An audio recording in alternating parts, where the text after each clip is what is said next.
Hello friends, academics for CSE YouTube channel पर आप सभी का स्वागत है। दोस्तों, आज के इस वीडियो में मैं आप लोगों के साथ भारत की जनगणना 2011 से संबंधित प्रैक्टिस सेट को डिस्कस करूंगा। तो आइए दोस्तों, प्रैक्टिस सेट को शुरू करते हैं।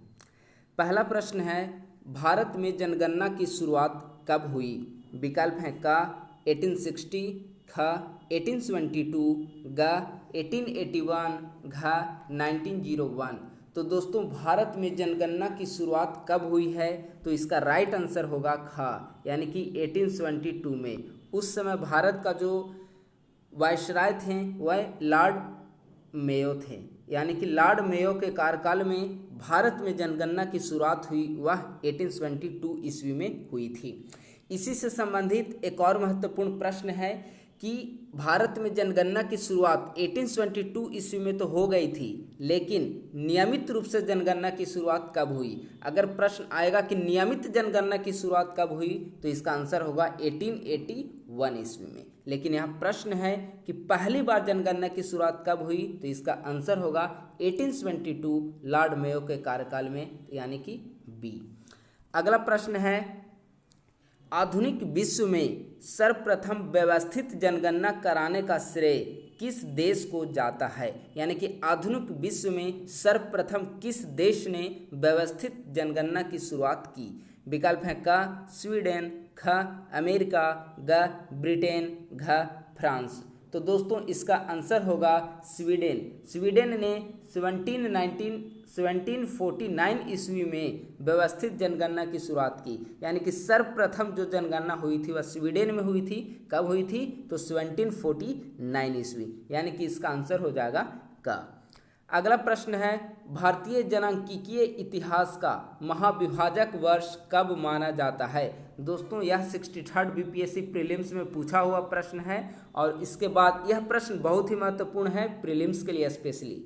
तो प्रश्न है कि जनांकीय इतिहास का महाविभाजक वर्ष किसे माना जाता है? विकल्प हैं का 1881, ख 1901, ग 1911, घ 1921। तो दोस्तों, महाविभाजक वर्ष जो है वह है 1921 ईस्वी में। इसे महाविभाजक वर्ष क्यों माना जाता है? क्योंकि भारतीय इतिहास का अभी तक का जनगणना के इतिहास को अगर देखें तो 1921 का जनगणना एकमात्र ऐसा जनगणना वर्ष है जिस वर्ष भारत की जनसंख्या वृद्धि दर नकारात्मक रही है। 1921 में -0.31% भारत की जनगणना वृद्धि दर थी। तो चूंकि यह नकारात्मक में थी और ऐसा इतिहास में सिर्फ एक बार हुआ है, वह 1921 ईस्वी में हुआ है, इसीलिए इसे महाविभाजक वर्ष के रूप में माना जाता है। तो दोस्तों, इसका आंसर हो जाएगा घ, यानी कि 1921 ईस्वी।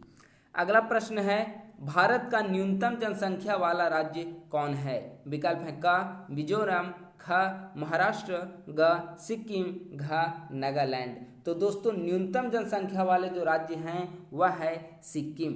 यहाँ पर पूरे देश की 0.05% आबादी निवास करती है। अगर पूरे देश की बात की जाए तो 121 करोड़, ये 2011 की जनगणना के अनुसार है, अब बढ़कर लगभग 130-135 करोड़ के आसपास जनसंख्या हो गई है। लेकिन 121 करोड़ का 0.05% आबादी के साथ सिक्किम देश का न्यूनतम जनसंख्या वाला राज्य है। तो इसका आंसर हो जाएगा सी, यानी कि सिक्किम।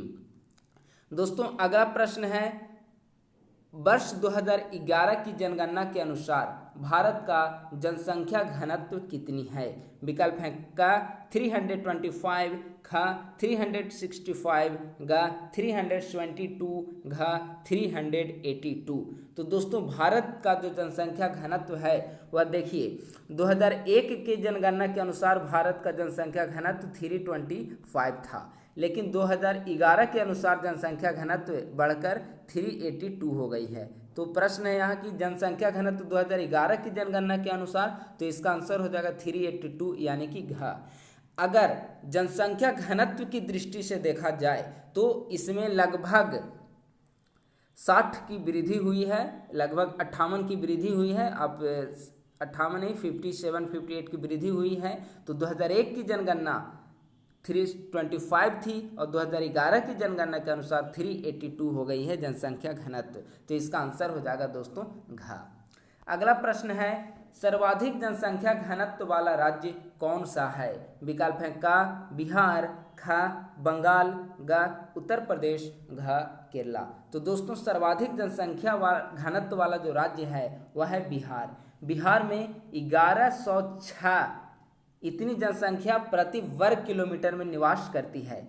देखिए लास्ट प्रश्न में हमने डिस्कस किया कि भारत की जनसंख्या घनत्व 382 है, लेकिन सर्वाधिक जनसंख्या घनत्व वाला राज्य है वह है बिहार, और बिहार की जनसंख्या घनत्व 1106 है। अगर बिहार के बाद देखें तो टॉप 3 स्टेट सर्वाधिक जनसंख्या घनत्व वाले में बिहार, उसके बाद बंगाल, उसके बाद केरला आता है। लेकिन सर्वाधिक जनसंख्या घनत्व यहाँ पूछा जा रहा है प्रश्न में, तो इसका आंसर हो जाएगा बिहार, यानी कि ए 1106 है यहाँ का जनसंख्या घनत्व। या बीपीएससी या फिर बिहार बेस्ट एग्जाम के लिए यह प्रश्न बहुत ही महत्वपूर्ण है, क्योंकि इसका आंसर बिहार है।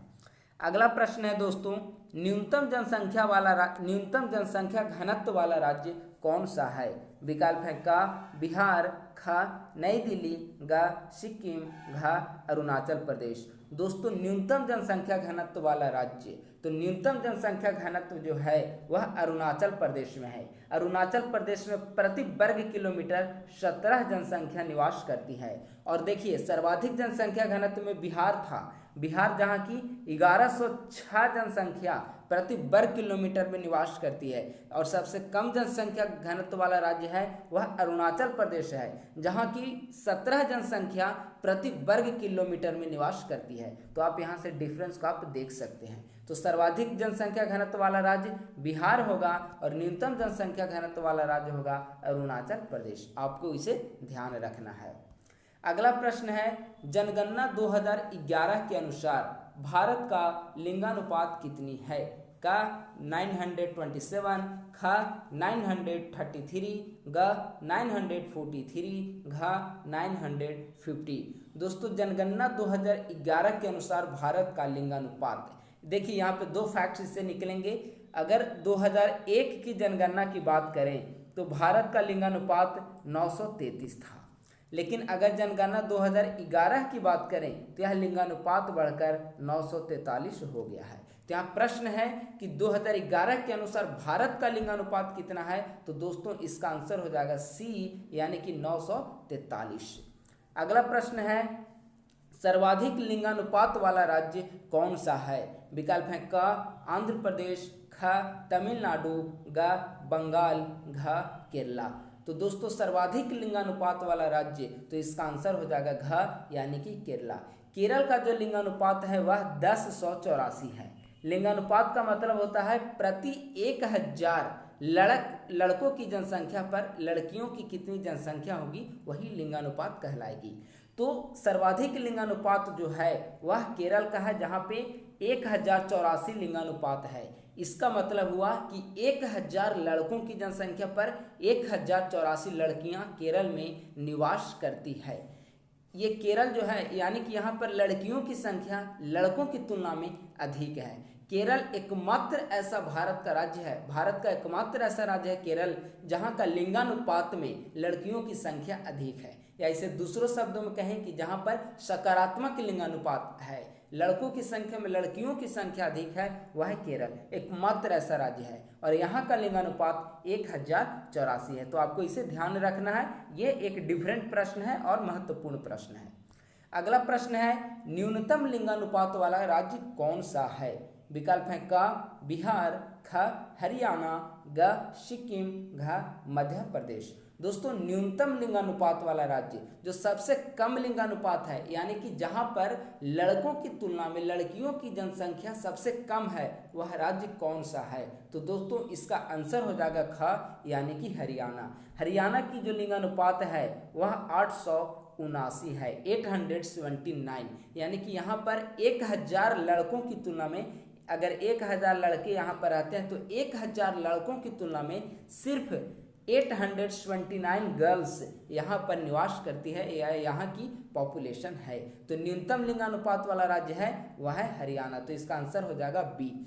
तो दोस्तों आज के इस वीडियो में भारत की जनगणना 2011 से संबंधित 10 महत्वपूर्ण प्रश्न को हमने देखा। अगले वीडियो जो हमारा होगा वह भी जनगणना 2011 से संबंधित प्रैक्टिस सेट पर आधारित होगा, यानी कि यह प्रैक्टिस सेट 1 है। अगली वीडियो हमारी प्रैक्टिस सेट 2 भारत की जनगणना 2011 से संबंधित होगी। और ये सभी जो मैं प्रश्न डिस्कस कर रहा हूँ वो ऑब्जेक्टिव प्रश्न है, किसी भी एग्जाम के लिए आपके लिए बहुत ही महत्वपूर्ण है। तो आपको अगर ये वीडियो अच्छी लगी हो तो लाइक, सब्सक्राइब और शेयर करना ना भूलें। अपने दोस्तों के साथ इसे आज ही शेयर करें और बने रहें हमारे academics for CSE YouTube channel पे। मैं शीघ्र ही एक नए वीडियो के साथ, एक नए महत्वपूर्ण टॉपिक के साथ आप लोगों से जुड़ने की कोशिश करूँगा। धन्यवाद।